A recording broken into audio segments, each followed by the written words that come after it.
Hi, welcome to the Kubeflow community call for April 2nd, 2024. We're here today to discuss the Kubeflow community updates. I want to remind everyone that this meeting is being recorded and it is governed by the CNCF Code of Conduct. Okay, so we have several items on the agenda today. And glad to take on any walk-on items as people are going. So feel free to perhaps bring them in at an appropriate time as you see fit. We're going to start off with release updates, both release 1.9 and 1.8.1. So I'd like to see if we could get an update. Is this Ricardo or Stefano?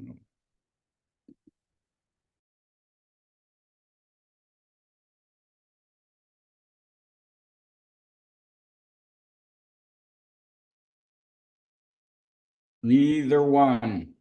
Do we have either one? Maybe not. Do we have anybody who was on the release team call this week? Let's click into this and see if there are any notes.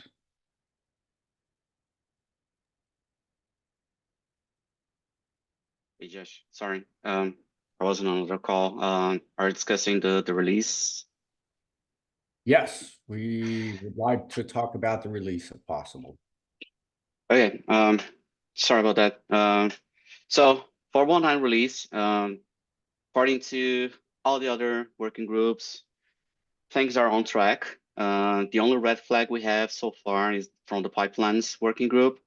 They just released 2.10 for KFP last week.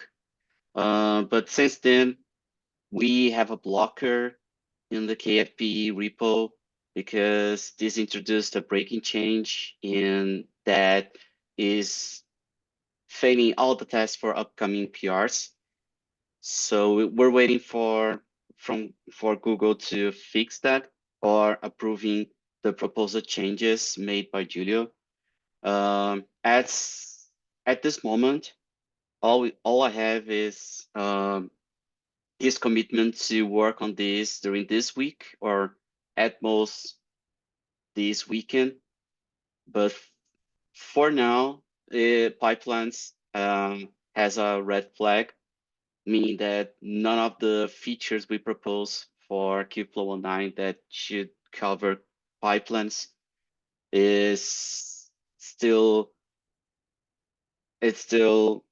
certain to be part of the 190 release for Kubeflow. For 1.8.1, still need the community feedback for approvals if the RC0 looks good.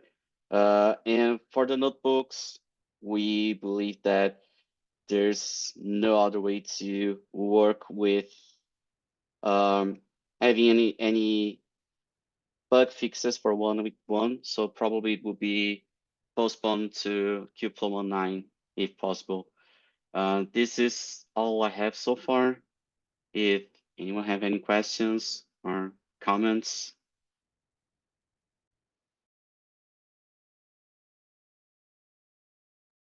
Yeah, I think we just really have to set a deadline on when to release 1.8.1 because otherwise it's going to be postponed even further. I agree with you, Julio. My proposal would be to end of this week. I don't believe there's maybe a week is enough for us to still wait for any feedback and decide on fourth releasing 1.8.1. For the notebooks release, we can ask Matthew to bump to Kubeflow 1.9, and then we need to just confirm if we'll be able to do this by the feature freeze that will happen in about 2 weeks.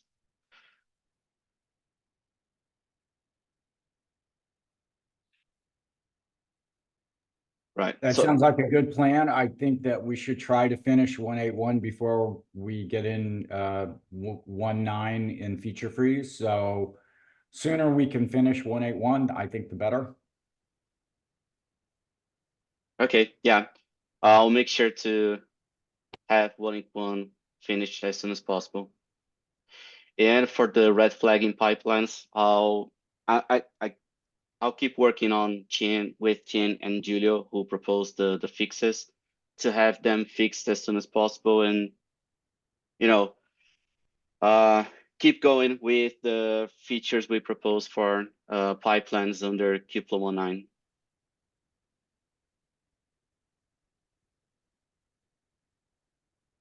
Okay, good. I think there was a pipelines community or working group call last week. Is that right?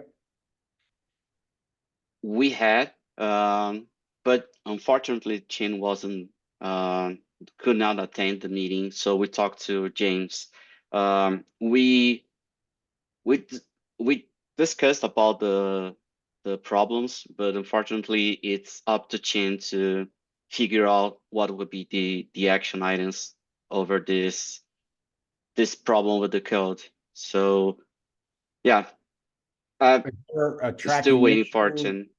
Yeah, is there a tracking issue or something that folks might be able to refer to? Yeah, sure. Let me get the issue. Okay, perfect. We'll perhaps bring that up at the steering committee this week, hopefully. Um, at least to get another set of eyes on this and see where we're at. And the next working group meeting for pipelines would be next week, I guess. So it would be good that we make progress between working group meetings of the pipelines team. Yeah, agreed. Um, Okay, I'll see if I can bring something to the steering committee meeting. fantastic. All right, any questions on 1.9.0 release update? All right, fantastic job. Thank you for all your work. And thanks the whole release team for their efforts in that space. Let's move on, if we can, to this short demo by Alex. Alex, I'm going to stop sharing. Do you want, how long do you need, and can I put a timer on this? Yeah, sure. I mean, I can just chat through what I've been working on for, let's say, 5-10 minutes. Happy to move it into a bit of a discussion as it goes. But obviously, Josh, I think this is off the back of the time when I presented this last, and you mentioned you wanted an actual demo of the distribution I was working on. So happy to take your direction on that. All right, let's see how this goes. I'll give you 10 minutes, and then you'll have 2 minutes to wrap up after that. All right. Okay, awesome. Just checking you can see my screen okay with Code Editor. Yep, can see it. Thank you. Awesome. Okay, so hi, I think I've met quite a few people here now. I'm Alex, and I'm founder of Treebeard Tech, an MLOps company in the UK. We've been working on cloud native platforms over the last few years, most notably one for the NHS throughout COVID. And I recently started integrating a bit more with the Kubeflow community, as I found that there are a lot of great tools, but Kubeflow provides this really good end-to-end vision of how we can do machine learning development inside Kubernetes.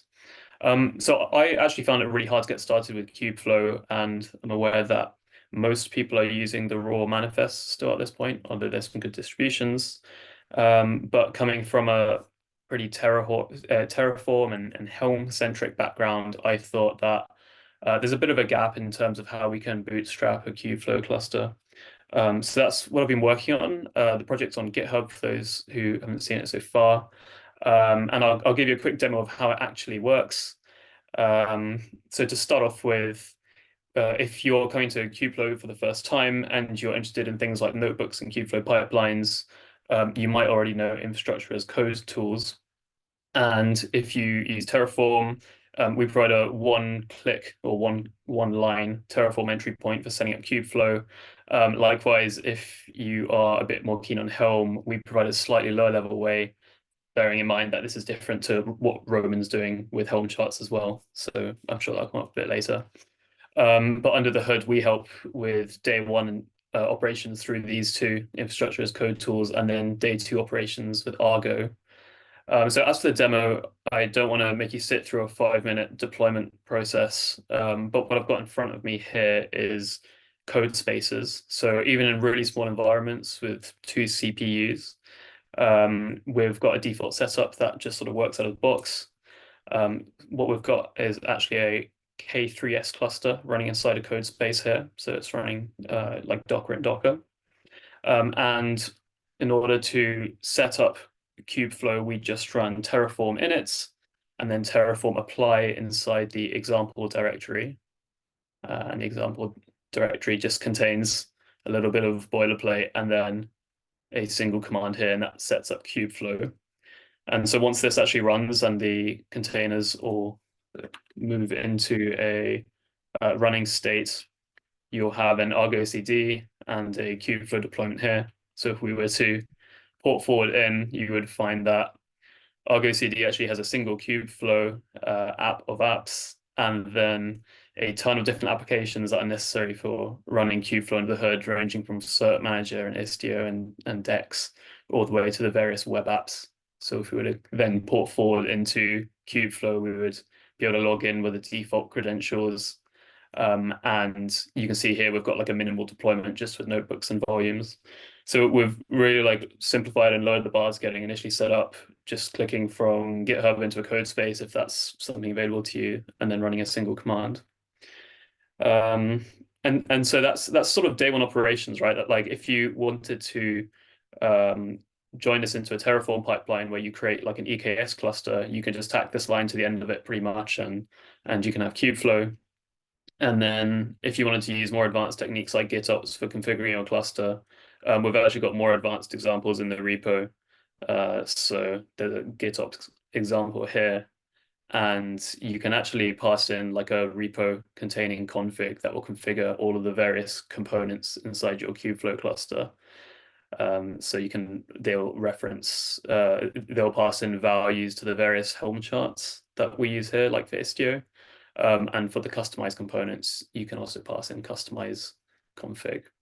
So won't go into too much more detail than that, other than saying, unlike some other solutions, so like deploy Kef is really popular. As I said, I'm a bit more Helm centric. So for things like Istio and Dex, we're using Helm charts whenever they're available rather than Kubeflow manifests. And that is also one of the reasons why I've been interested in Roman's work, the Helm chart, because I think Helm provides useful abstractions, and these useful abstractions can build into a single bootstrapping experience. Bootstrapping is like the keyword here for cloud native operations.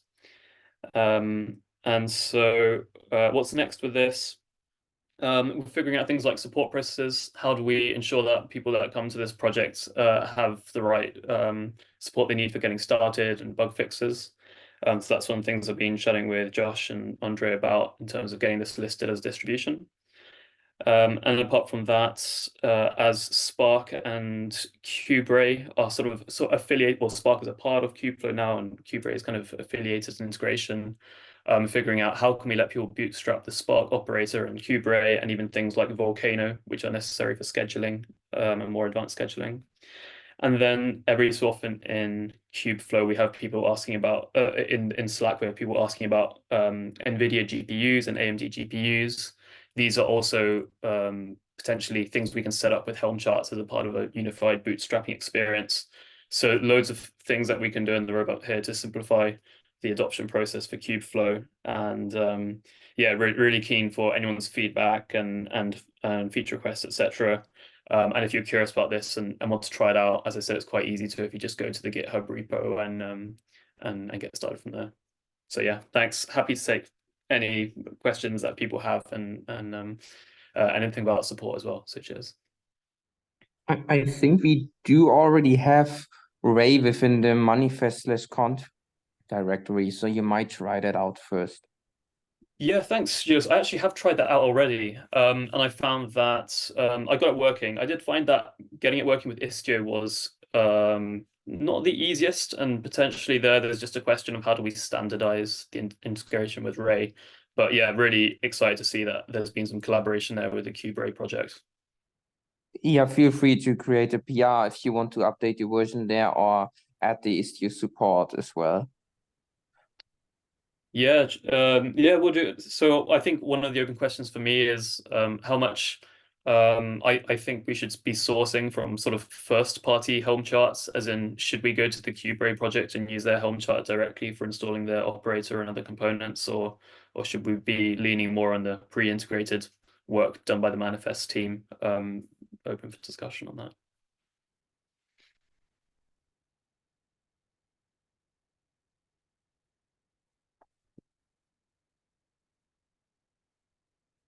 Yeah, in the end, we just compile the Helm manifest and then use them. So I think we can do both. I'm fine with both in the repository. Yeah, and then I think that I found it was necessary to do a bit of work with Istio authorization policies and stuff like that. But yeah, potentially could use an update, or at least I think there may be a bug report that I wanted to list on there.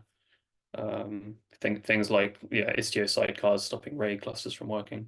But it like I don't know how popular Ray is in this community, but having used it in the past, I'm just like, well, similar to Spark, I'm quite a big fan of it.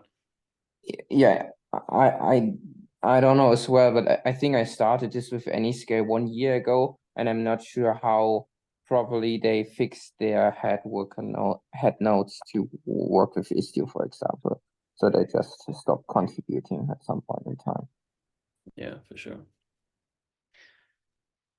And yeah, maybe specific ask of Andre and Josh, any thoughts of how we can help this serve the community, get the right support process in place, with the understanding that I think the distribution system might change in the next 6 to 12 months or whatever, and that's fine.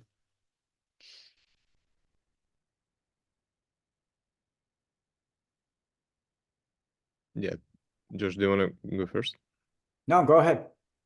Yeah, hi everyone. Thanks for sharing this, Alex. Yeah, I think we just need to, similar to other distribution, understand the long-term support of this, right? Understand the use cases, user stories, and other like requirements we have. And then we can discuss in the steering committee like how we can add this to the distribution table. I think the first question I have, like this, since you're using Argo CD, what is the main differences between like your bootstrapping Helm chart and deploy KF? Like, are you just focusing on Kubeflow only installation, or it has some other differences behind the scenes? Also, what are the main differences between this and deploy KF? Yeah, because they're also using Argo CD, right, and the Helm charts to deploy the orchestra, like all the components, right, of Kubeflow. Yeah, I think one of the key differences for me is that we do source the manifests for Kubeflow components from the official manifest repository, but apart from that, like a lot of the supporting components, they are installed via Helm charts rather than manifests, and that's like a strategic difference, because there's going to be a lot of Helm charts that we want to work with Kubeflow, and so that the integration work is really what the unique thing that we're doing here. Makes sense. I think that Yeah, go ahead, Julius. I think this also goes into a general discussion because we have multiple efforts. I mean, we have the manifest repository, which is for the manifest, whether they are customized or Helm or Terraform or whatever in the end. And there's an ongoing efforts from multiple parties regarding integrating some form of Helm charts or Clue CTL, which is probably the next presentation here, under manifest/contrib. And see how it evolves. And yeah, what you have there with your Helm charts is also probably something similar, Alex. Yeah, and yeah, so I'm conscious, I think at the manifest level, there's manifest and the Helm chart for installing Kubeflow, and then at the sort of distribution level, there's a couple of different sort of GitOps approaches for bootstrapping a cluster. And I think to an extent it requires experimentation to figure out what's popular with which segments of Kubeflow's user base. And so I see the sort of skepticism, saying like we should have one way of doing things, but this is a rapidly evolving project in a rapidly evolving field. So it's possible that there's a need for multiple ways of getting started here. I'm just, yeah, sorry, go ahead, Julius. No, I just wanted to talk about yeah, we have some distributions at the moment that do provide Helm charts, for example, but I still think most users are missing them directly in a repository, even though I think we cannot make them official yet because then we would have to support them. And this is something we can probably only do after a few years or so. If you really see that there are companies or users behind that are actively maintaining it. But I just want to state my preference to really use manifest/contrib as incubation for other deployment types next to customize. What do you think about that, Andrew? I think that's right. Like, I also would think like maybe we should make an effort to simplify our things. Like, I mean, I understand that we have hard dependency on Istio Site Manager today, but I remember previously we were thinking about, hey, can we make it easier for distribution to adopt? Because I think today is like the problem is because we installing so many things all together, and distribution and other, providers try to build on top. It's like very complex for the end user. And like the main question, like for me, like what is the end user value, Alex? Like we need to probably identify this because like what we discussed this last week on the recent Kubeflow summit, and 90% of the people using Raw Manifest, because maybe 90% of the people, and maybe maybe not the most, but many people still use just partial, like some of the Kubeflow components, or like the whole end-to-end ML platform, right? So I think the question is like, what is the end user value of this distribution?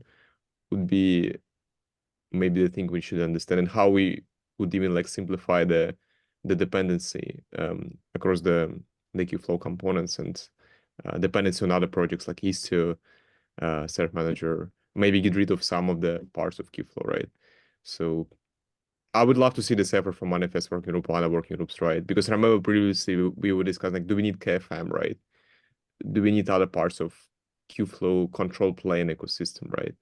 So Yeah, I mean, I 100% agree that ideally we didn't need to deploy things like Istio in order to start using Kubeflow or things like Dex, because it's all quite bundled right now. But regardless, once use cases become mature and people go to production with it, I find that companies are generally deploying 5 to 10 different cluster add-ons, and a lot of them are quite specifically integrated with environments like Kubeflow. And so I think this area of cluster bootstrapping, like if you search for it on GitHub or in Cloud Native Slack, you'll see that there's quite a lot of people trying to figure out how to bundle these add-ons, and I think this is like a Kubeflow centric approach to that.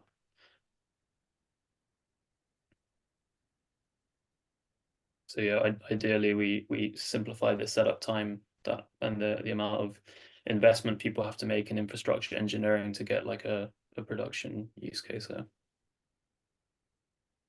I think this is great. Look, having kind of worked in this space previously, I'd say that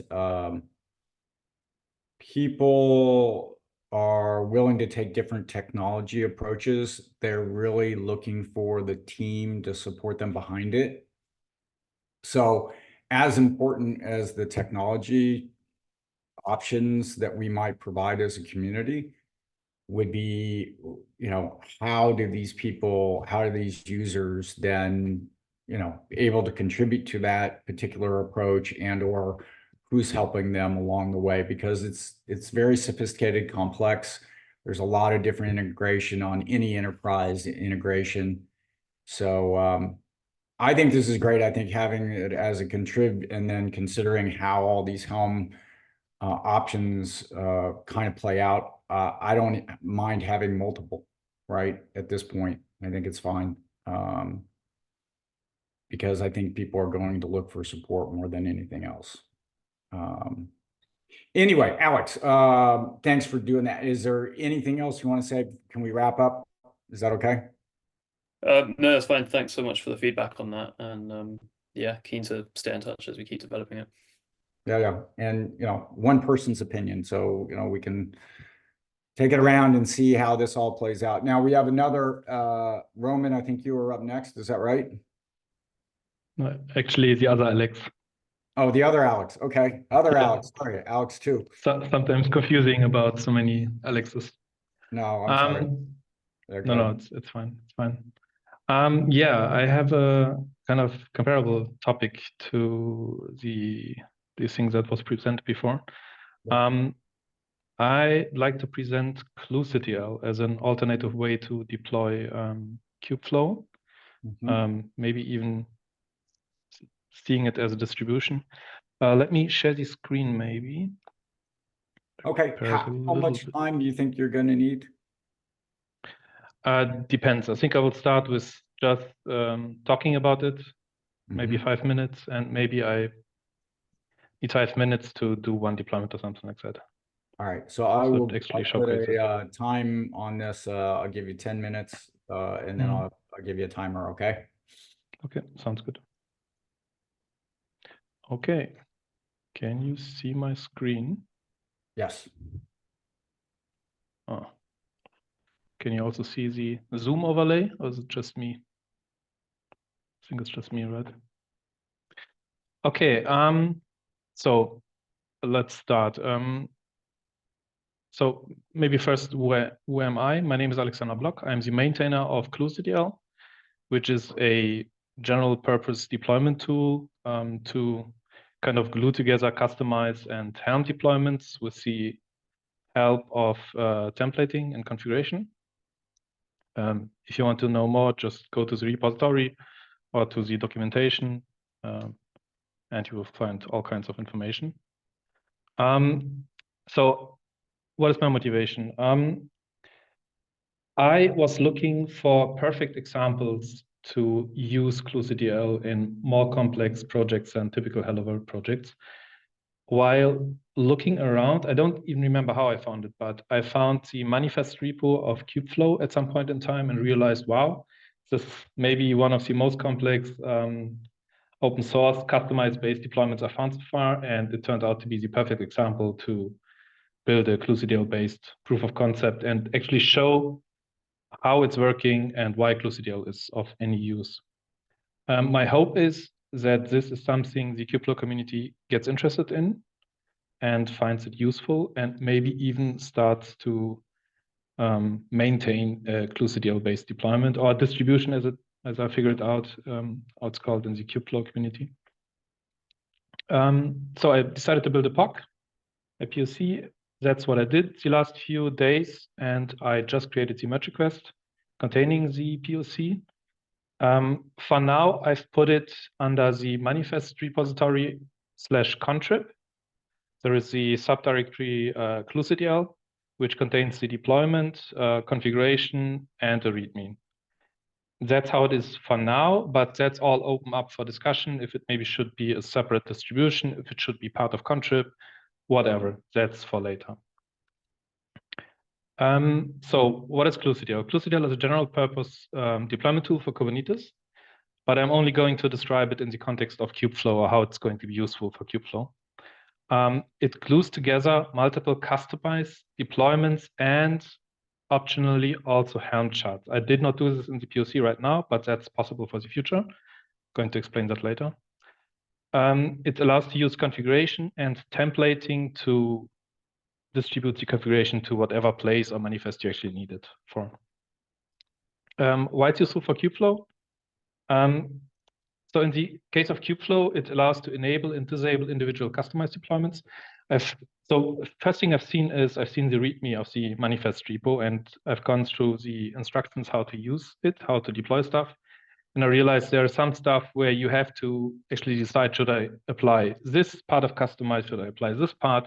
Should I disable this? Or maybe I should even change some stuff in the manifest. And this is all stuff that can also be done through templating or through other features from ClueCTL. One thing that comes with that is you can do complex changes in configuration and can easily apply that. It will figure out what to do. For example, if you change the authorization mode implementation between OAuth proxy 2 and the aus provider, OADC provider, I forgot it, aus service. If you change that, that has implications on different parts of the deployment, and clucdl can easily figure out what to enable, what to disable, what to delete, what to deploy, and so on. We can easily introduce bring your own Istio, cert manager, DEX, whatever could be part of the or shouldn't maybe not always be part of the Kubeflow deployment. It allows you to do diffs and dry runs to make day 2 operations easier. For example, you do a change in configuration or even in the manifest itself, and you can figure out what effect that would have on your cluster or on your deployment, including deletions, additions, changes inside manifest, not manifest, but the actual resources on the cluster. So diffs are done on the cluster, not on your manifest. There is no Argo CD or Flux required. GitOps is optional, so clucdl offers its own GitOps solution, but it is optional. Everything that you usually do with clucdl is centered around the CLI. So you do a clucdl deploy to deploy your stuff. You do a clucdl delete to delete stuff. You do a diff to do this, and so on. But there is also a GitOps controller that can do all this in a GitOps pull-based fashion. So it's up to you how you want to use it. And the good thing is you can later also switch between modes or mix it or whatever. So you're quite flexible with that. But that's not part of the POC. It is possible to use upstream Helm charts instead of syncing the manifests from the upstream repositories. For example, Istio wouldn't have to be synchronized. Instead, you would just change the Helm chart version and it would pull in the Helm chart, render it, and make it part of the deployment. As said, I also did not do this as part of this POC. I might do that in the future if interested. Other topics. So when I started the POC, I started with my own repository, thinking that this should be its own distribution, using the upstream manifests from the manifest repo. But then after some discussion with people from the community, it was suggested that maybe it could also be put into the contrib folder of Kubeflow, but still be some kind of distribution. But that's all up to discussion, whatever is preferred. So this is the talking. I hope it got somehow clear what clucdl is, what I'm trying to achieve, why I'm here, what my motivation is, and what I'm trying to solve. Does anyone have any questions in between, or should I just go to the demo? Is it possible to still run it with Argo CD? Yes. It depends. You could, of course, still use the manifest. So I did not touch the manifest, the original manifest in the repo. What I did is I added overlays that are specific to clucdl. So you can still use the existing manifest if you want, because I didn't touch them. The clucdl-based solution can kind of used with Argo CD, but it would be very limited because clucdl does stuff like it does deployment ordering, waiting for stuff to be ready before it continues with the next step and so on. So for example, you cannot deploy issuers before cert manager is deployed and stuff like that. So the Argo CD integration is possible, but you would lose a lot of these features and you would have to kind of find hacks to make it work with Argo CD. Same applies to Flux, by the way. But you can use it in parallel. So the controller is quite small. It doesn't use so much resources. You can also install it besides the Argo CD installation and use it in parallel. Other questions or? I have a good question. Thank you for sharing this, Alexandra. It's very exciting. I'm just like wondering, did you take a look at the KFCTL project? KFCTL? Yeah, I can share it. Like it's right now the archive. So basically, it's an operator which helped a user to deploy Kubeflow components. Is it the old project that got deprecated? Yeah, it goes archived. So Okay. because the problem was we just don't have enough maintainers and people who can support it for the long term. just wondering what are the main differences between kubectl and kfctl in terms of the using within Kubeflow. I did not look into it because it was archived, so I thought there's no reason to look into it. My assumption would be, because based on the questions that you just asked, that it is trying to do the same, but specialized for Kubeflow, or Yeah, do we have anyone here on the call like who was involved in this community previously? Julius, I think you weren't involved, right, in this effort before. I think CTL was deprecated, I think, 3 or 4 years ago. So really a long time ago. okay. All right.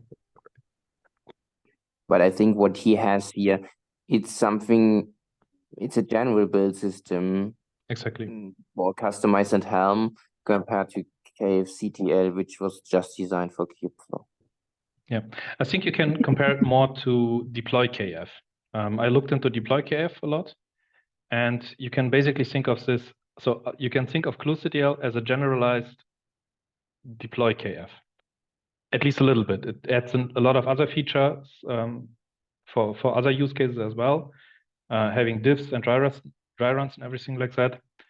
But as I said, if you want to compare it to existing stuff in the Kubeflow community, you can compare it to deploy KF, but being a generalized deployment tool. Also using templating, but in this case, the difference would be it uses Jinja templating instead of Go templating.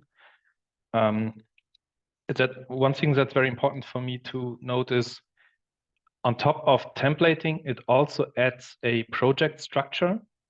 So you have the cluectl deployments, which is basically a list of deployment items. And the power of these ones is, for example, you can, let's say you include the common directory that contains another deployment YAML. This one now contains more deployment items, so it can recursively build a project tree.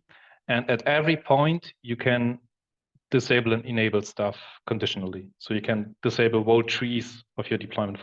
In this case, as an example, Istio is a little bit more complicated because, no, let me find a good example. Kserve was a good example. So if you disable Kserve, in this case, it's an include of the cluectl deployment Kserve, which is this one. And this would completely disable everything that is below that deployment tree. So this is, for example, something that no other tool, as far as I know, offers, including Helm. So you don't have to add templates like if enabled everywhere as you would do in other tools. So that's a major difference compared to other non-generalized tools.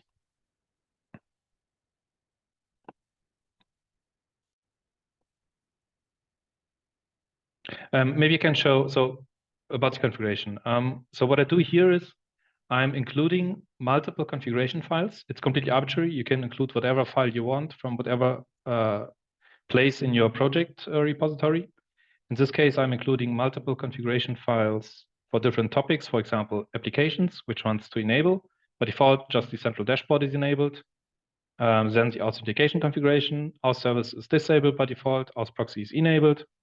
So this is the default configuration. And then on top of that, I can, this is this line, it's loading a user provided configuration, which is then able to override the default configuration.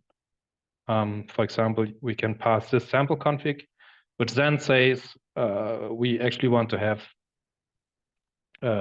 pipelines enabled or something like that. Maybe I should just do a deployment to continue. So I prepared a cluster. I said everything is CLI driven. In this case, it's just the cluectl deploy. -a means argument. Arguments are arbitrary and kind of definable by the deployment. So in this case, I have defined there is an argument called config. You might Could also be make this a little larger, the font. Oh yes, as always. Okay, is it better now or? Yeah, I for assume us it's better. born in the 60s, I can see that. Okay. So I said in this case, I defined that there is the argument called config, which is actually a file name, and internally through this line, I'm loading that as a configuration file, which then overrides all the other configuration. So I'm going to pass -- yes now to speed up things. And what it's doing now is it's building the customized stuff, templating, and then actually applying it to the cluster. I'm losing my voice right now.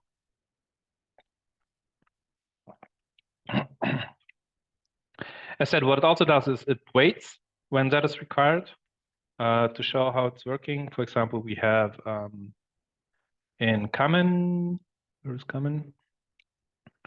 We are including cert manager, and then we are telling it, don't continue deployment until everything above the barrier is actually already deployed. As part of this deployment project, there is also an instruction to wait for specific objects to get ready. For example, we cannot deploy any cert manager related stuff before the webhook deployment is ready, because otherwise it will just fail and result in errors. This way we can do a lot of dependency management in my opinion, quite natural way, because it really just deploys everything from top to the bottom in parallel until a barrier is happening, then it waits, and then it continues, and so on. At every place you can do whens to do stuff conditional. I already explained that. So after some time, it should actually become ready. Let me open the view to the cluster. So stuff is starting up right now. I, of course, did not pre-pull images, so stuff will take time now. May I ask something regarding the barriers, whether they are also available in Helm to some degree? Yes, if you would use Helm, that would also be possible. Oh, I'm not sure if I understood the question.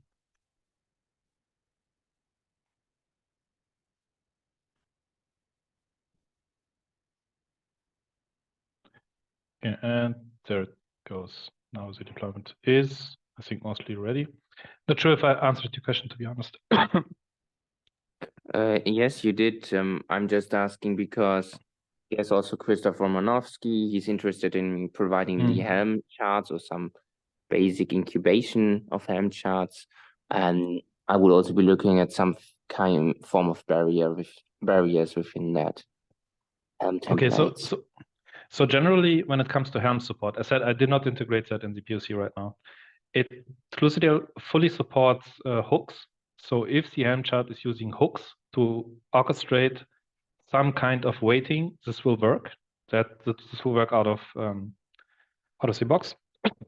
Then there are cases where you need some additional waiting. For example, there are Helm charts that don't deploy CRDs on its own, but instead deploys the controller that then applies the CRDs. In that case, you have to add additional waiting or barriers for the CRDs to appear before you can actually deploy the custom resources. So this is also possible.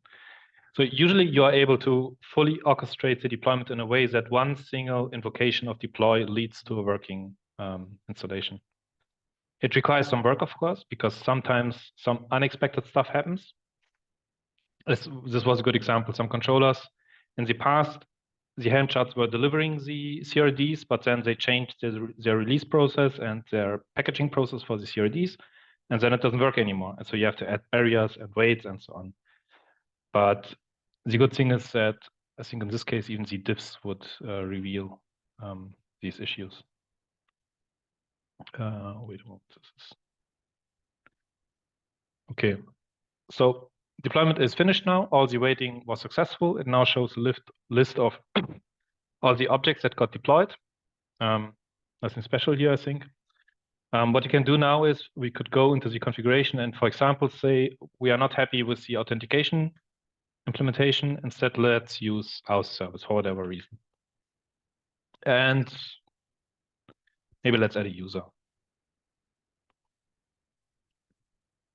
Just for fun.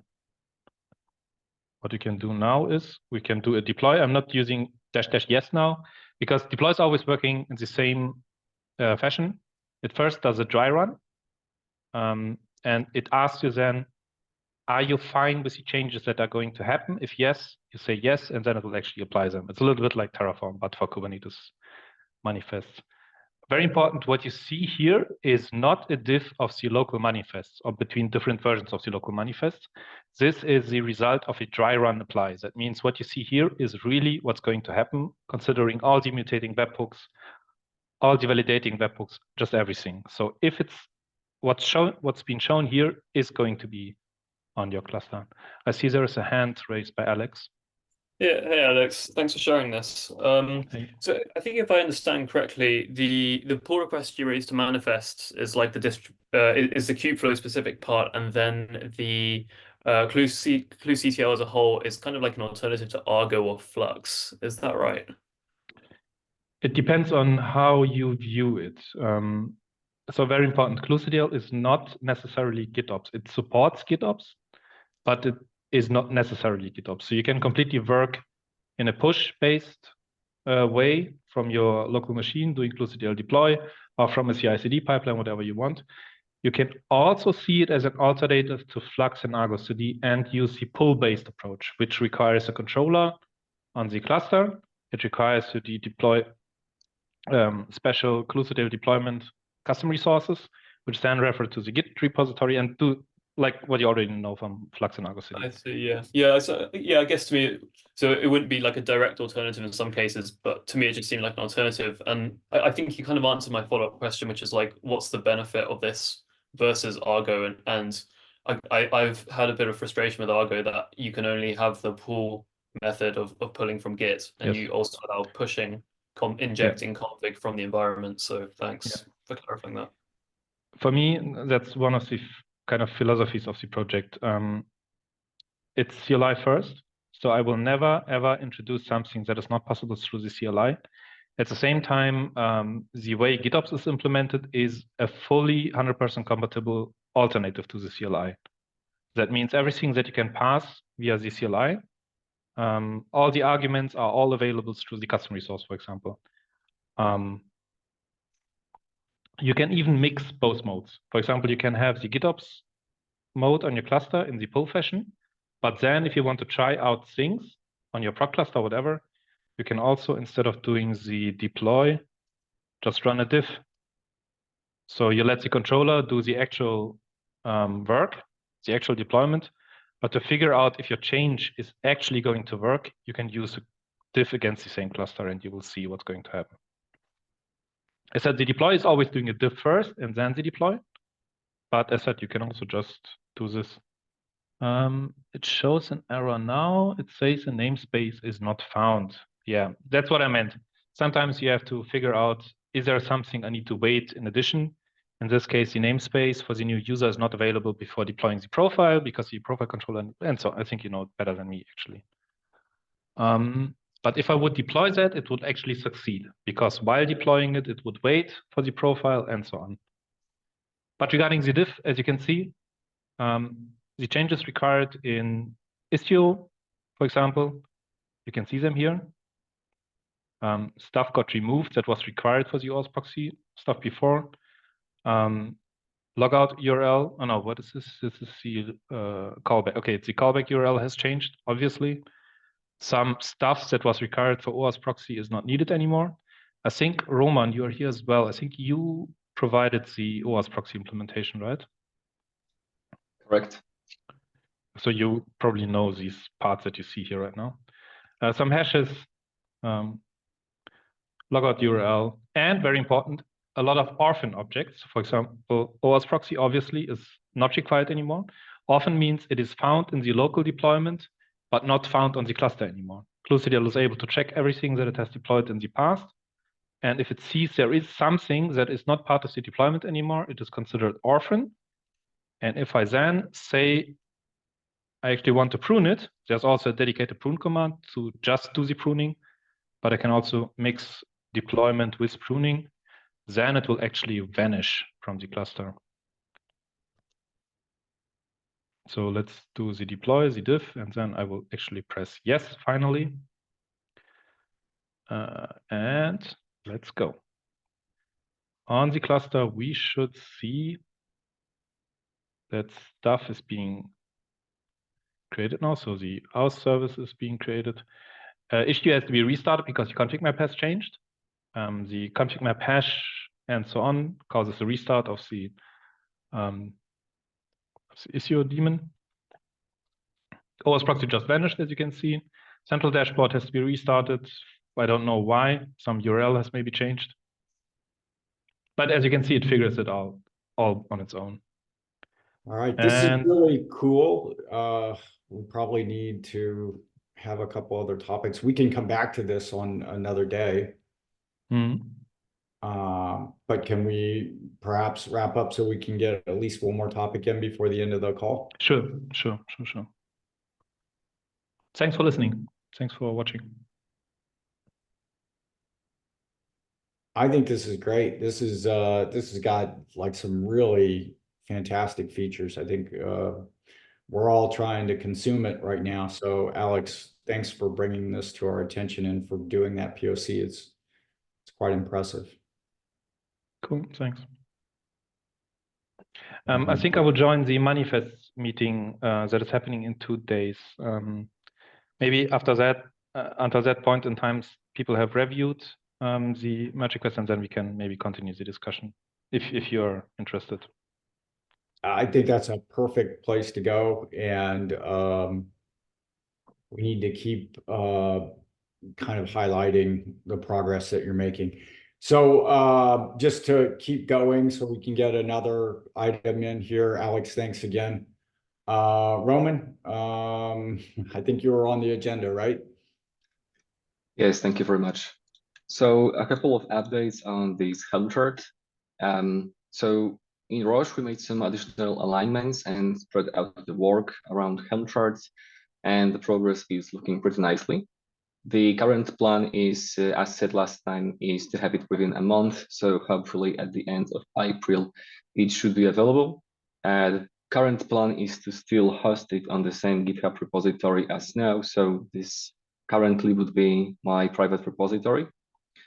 Another point, last 2 weeks ago, I promised to make a demo on how to install and test the installation with Helmchart in current state. And unfortunately, I didn't do it because I was sick and I had to travel for a few days. But I already prepared my environment for such tests, and I'm going to do the recording today. So hopefully this week I can edit the video and upload it to YouTube. Then, as it was discussed, I should send it to Amber, and I'll also make a comment on GitHub issue, giving an update on this Helm chart. And also just noticing that we have a demo day today. If you're interested, I can also demo you installation procedure, but only if you are interested and have some time, because we are quite short on time. So that's it, couple of short updates. Thank you. Thanks for keeping the progress updated and keeping the momentum going with that, Roman. It's good stuff. And look forward to the progress there and people helping. All right, we got a couple of items down, additional items on. One of them was the model registry, and then I think there was a CNF CI. Any selections on those two, Ricardo or who's on the Ricardo, do you want to go first? Yeah, I'll say we can move the CI discussion for next meeting, Josh. Not a problem because it's not high priority. It's just a general query about the possibility to have some CI environments baked by CNCF. But let's move to the next meeting. Okay. Yeah, I think that's a good topic. We should put it on the agenda for the next one. I think it's good to get a model registry update. I'm really excited by the work that's been done there. So I know we don't have a lot of time here, but Thank you, Josh. I will be extremely brief. Just to update the community in general, we had yesterday another I would say, very good bi-weekly meeting for the model registry. So we showcased the progress on the Kubeflow 1.9 deliveries as requested by the release team. And also as well, we had you will find in the Slack thread the minutes of the meeting for as well the recording for everybody interested. Thinking with Andre and in general the point about the Docker Hub token. So it's created in the repos. So we decided during the yesterday bi-weekly by consensus to start activate publishing of the Docker images on Docker Hub. Following the suggestion that we received, that is also how other working groups are doing. So this will also enable us to check that the GitHub action is working as intended, as eventually we will progress towards some cutting of alpha releases for the 1.9. Finally, there was a question raised maybe that I'm relying to this group, but in general, because the model registry intention in this indeed is targeting for an alpha version for 1.9. So there was a question whether the model registry manifests are to be included by default in the Kubeflow manifest with the whole installation or under a feature flag, or should we direct the people to manually operate by the installation by the user that wants to specifically opt in? What we discussed in yesterday meeting was that even if it's in an alpha release, we don't have any hard dependency on other components. So maybe having the defaults, the manifest by default in the whole installation, it will ease the way for people to try out model registry. So I'm not sure if it is this the best venue to decide on this front, if the Kubeflow community have ever faced this alpha release and manifest concern. So just an open question. I don't know if there is anybody like Andre or maybe Ricardo on behalf of the release team or the manifest team that can chime in here. I think I can take that. My first release, my first time joining the release team, but as far as I could understand, Matteo, every component has its own release cadence, and they're planning for what is the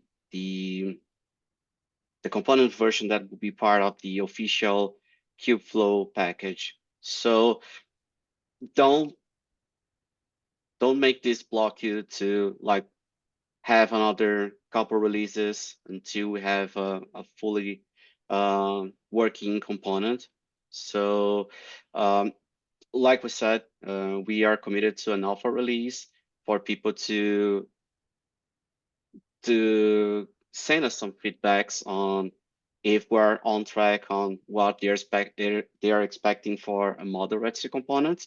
So with that, we can gather more information on if the features are looking good, and then with that we can plan for the next releases. So I don't see it as like a big problem, but I'll let the others chime in. So thank you for the feedback. No, I was just wondering if there is any special like policy for alpha branded components that I might have missed, but seems not to be the case. Yeah, I would suggest, No, sorry. it's included. Yeah. Sorry, just sort of interrupting. Just maybe, I think like if you, are you going to have any docs for this release, alpha release? Yeah, we have actually already an open pull request for docs that sort of like a mimics on the Kubeflow pipelines that sort of like say, hey, the manifests are incorporated in the manifest, but then you can also manually install the model registry using these steps. Yeah, so I would suggest you to add like the introduction section. This is like this component is in alpha. Yeah. Like you can just check an example what we do with Ketip, for example, right? I think pipelines also have some page, like some feature switches in alpha probably. So maybe just add a notification page in the start of your docs, and users will understand this. And we can also like mention this during the release notes, right? All right. So thank you, Andre, for the suggestion. I will double check what Katib is doing because I did it for the Kubeflow pipeline, but that is not the same things. But I will do this way so that I can make sure that the docs are fully aligned, because we already have the disclaimer that was suggested to the policy for alpha, but I was not sure Makes how. sense. Yeah. Thank you. So I will follow up on that one. And just very briefly, in everybody's interest of time, is that we onboarded the use case request. Thank you, Josh, for the early comments and feedback, and everybody is welcome to take a look at the document. Is linked into the minutes of the meeting, for as well as we receive some OCI artifact integration inquiries from CNCF peoples working on the OCI artifact front. So I don't want to give you any spoiler. People can check out the minutes of the meeting for the model registry and the recording that is available. So that's all I wanted to have. Thank you, Josh, for the time. Yeah, look, I very impressed with the progress that you guys have made, and especially with the methodology that you've taken. I like the use case document. For those who have not seen that document, I am sorry that I put a lot of comments on that. But I was impressed also with the benefits of the model registry that have been brought up, and trying to then, instantiate those in a couple of use cases, I think is super valuable for adoption. And so for the folks on the release team and also for the folks on the steering committee, I don't think we've had a new component in a while. I think it probably would be good to include this, considering all the work that's been done and the value that it's adding. But I'm willing to have discussion about whether, in a first alpha release, it's included by default. But my expectation is the more that we include it, the more likely people will use it. And the more feedback we get, the better it will become. I did have one comment on the use case document. In particular, I really liked some of the things that were in there, especially around auditing models. I did some work about a year ago on model risk management, and there are external systems that produce reports for especially financial institutions that are going on under SR 11.7 and other types of auditing. That they have to produce on their models. And so having some form of API where an external system could fetch details about the model from the model registry might be very valuable, because these audits tend to cost a huge amount of money and time and effort. The other thing is, of all the things that we're collecting, and we haven't, but I've seen this in some of the model risk management, is there's a token that tells you whether the model is running. Because sometimes what happens in these large banks is like thousands of models are running. They don't know where they're running and when they're running. They get audited. They're supposed to provide a report that says this model is running in these regions with this application. We may want to consider some way of tracking running models in the registry.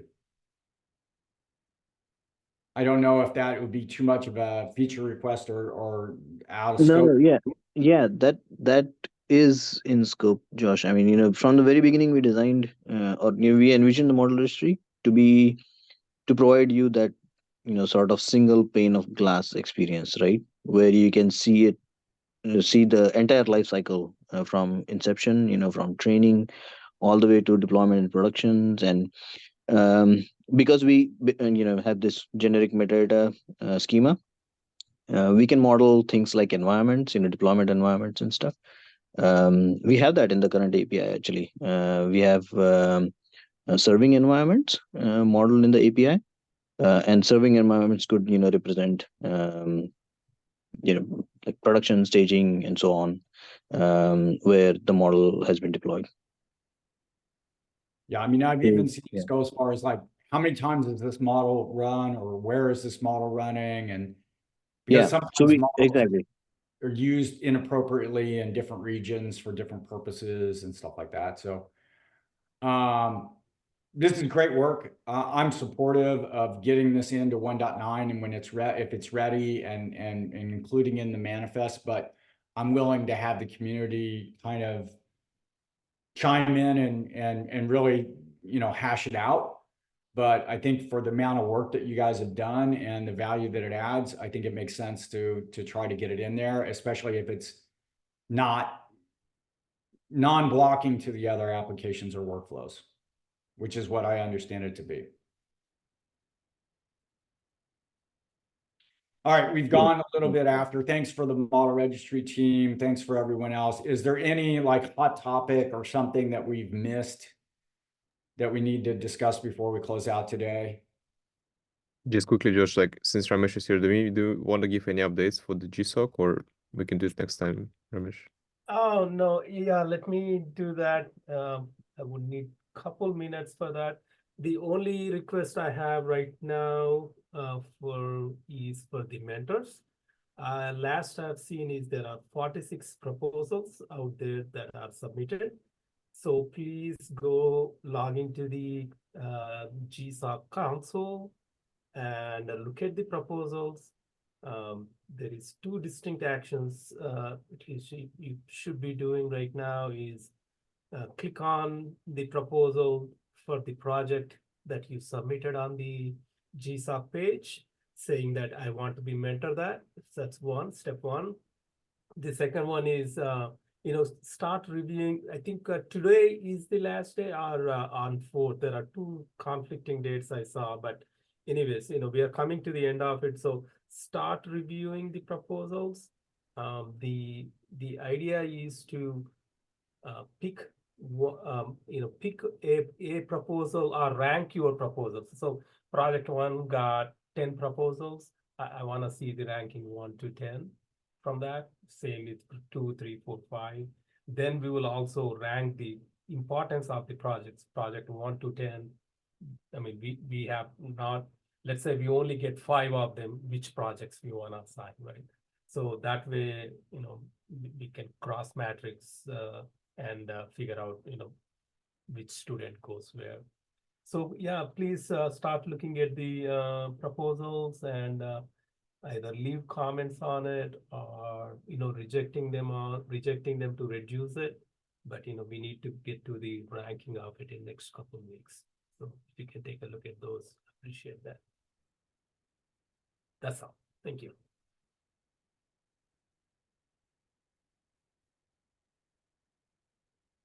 Any questions?